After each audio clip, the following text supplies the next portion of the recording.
Assalamualaikum warahmatullahi wabarakatuh. Halo sobat pintar, apa kabar? Semoga kalian selalu sehat dan tetap bersemangat ya.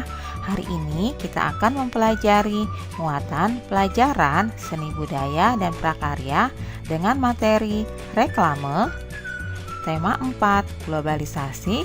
Subtema 1, globalisasi di sekitarku. Adapun tujuan pembelajaran, diharapkan setelah menyaksikan video ini, siswa dapat menjelaskan pengertian reklame dan siswa dapat menyebutkan ciri-ciri reklame. Namun sebelum kita mulai, marilah kita awali pembelajaran kita pagi ini dengan pembacaan doa terlebih dahulu ya.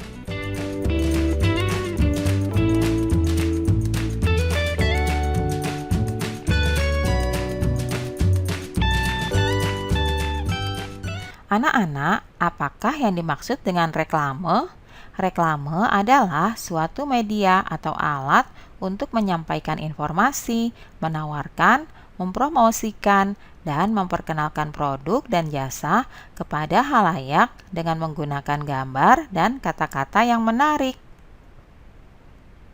Ciri-ciri reklame yaitu singkat, jelas, dan mudah dimengerti. Selain itu, warnanya juga menarik dan mencolok. Serta reklame dilakukan secara berulang-ulang dan dilakukan dengan jujur ya. Itulah ciri-ciri reklame.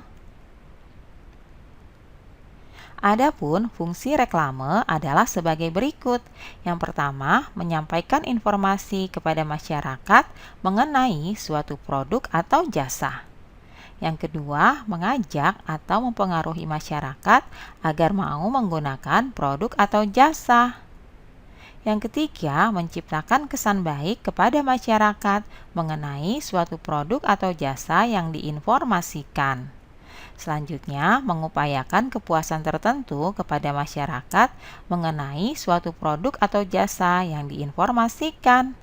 Dan fungsi yang terakhir adalah menjadi alat komunikasi antara penjual dan calon konsumen. Itulah fungsi dari reklame ya anak-anak. Berikut ini adalah contoh-contoh reklame. Yang pertama, iklan. Iklan adalah jenis reklame singkat yang bertujuan mempromosikan barang atau jasa dalam bentuk visual, yaitu tulisan dan gambar pada media cetak atau elektronik. Berikut ini adalah contoh iklan ya anak-anak.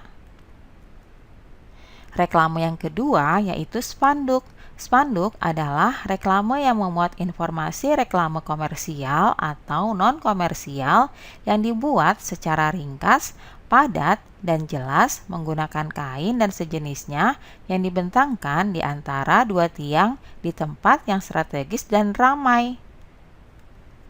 Selanjutnya yang ketiga yaitu brosur. Brosur merupakan reklame yang dibuat pada selembar kertas dengan isi informasi yang lebih rinci dan jelas. Disampaikan dengan cara disebarluaskan secara langsung agar dibaca dan dipahami konsumen atau target. Nah, berikut ini merupakan contoh brosur ya.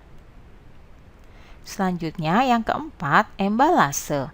Embalase adalah jenis reklame yang ditempatkan langsung pada kemasan produk, berfungsi sebagai daya tarik, pemberitahuan, dan juga informasi tentang produk tersebut. Nah, berikut ini adalah contoh dari embalase, yaitu reklame yang ditempatkan langsung pada kemasan produk. Selanjutnya, poster. Poster adalah jenis reklame berupa selembaran kertas yang berisi gambar dan tulisan yang dibuat semenarik mungkin dan ditempatkan dengan cara ditempel di tempat-tempat umum yang strategis.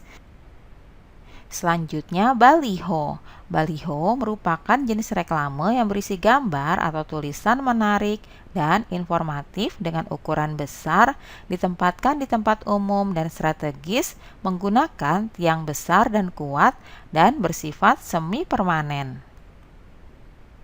Selanjutnya, billboard. Billboard adalah jenis reklame yang berisi gambar atau tulisan yang menarik dan informatif dengan ukuran besar, ditempatkan pada atap dinding pertokoan atau instansi tertentu dengan sifat yang permanen. Berikutnya, banner. Banner adalah jenis reklame dengan bentuk kotak atau potret, biasanya dicetak dengan digital printing menggunakan MMT, ditempatkan di depan toko atau instansi dengan menggunakan penyangga. Berikutnya, leaflet. Leaflet adalah jenis reklame yang berupa lembaran kecil yang dilipat-lipat, berisi informasi lengkap dan rinci. Penyampaiannya dilakukan dengan cara diletakkan di tempat yang mudah diambil, disebarkan atau diberikan langsung kepada konsumen atau target. Nah, berikutnya yang terakhir yaitu kalender. Kalender adalah pemberian nama pada periode waktu dalam waktu sistem yang divisualisasikan pada media cetak atau elektronik. Kalender dalam bentuk media cetak dapat digunakan sebagai reklame dengan memberikan tambahan gambar dan tulisan sebagai reklame visual pada bagian depan atau bagian atas kalender. Nah, anak-anak, itulah tadi jenis-jenis reklame ya. Demikianlah pembelajaran kita kali ini. Kita telah belajar tentang pengertian reklame, ciri-ciri dan fungsi reklame, juga jenis-jenis atau contoh reklame. Semoga bermanfaat ya untuk kalian semuanya. Sampai jumpa lagi pada video pembelajaran selanjutnya. Salam sehat dan tetap semangat. Wassalamualaikum warahmatullahi wabarakatuh.